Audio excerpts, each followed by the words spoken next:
যে রাস্তাটিতে পানি বর্তমানে কতটুকু আছে? আর রাস্তাটা বর্তমানে পানি আছে 5 ফুট। যে রাস্তাটি ওখানে কত বছর ধরে হয়নি? এই রাস্তাটা প্রায় কিটা কইতাম আমরা বুঝে রই এই রাস্তা দেখি নাই। আপনার বয়সটা কখন? আমার কত? 64।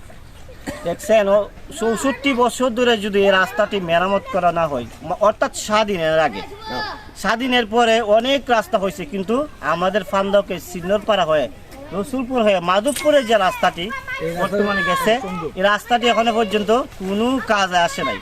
অর্থাৎ কোনো প্রতিনিধি আপনাদের কাছে আসে এই রাস্তাটা করার জন্য? মেম্বার চেয়ারম্যানও তো জীবনে করতে আইছেও না, আর বাকি দিনও মনে আইব না ভাবে। আমরা কইতাছি ব্যর্থই না। আপনাদের কোনো আছে, দাবি আছে মাননীয় এমপি মহোদয়ের কাছে? মাননীয় এই সংসদ সদস্যর কাছে আমরা দাবি আছে একমাত্র আমরা এই রাস্তাটা, এটি আমরা সবচেয়ে বড় দাবি।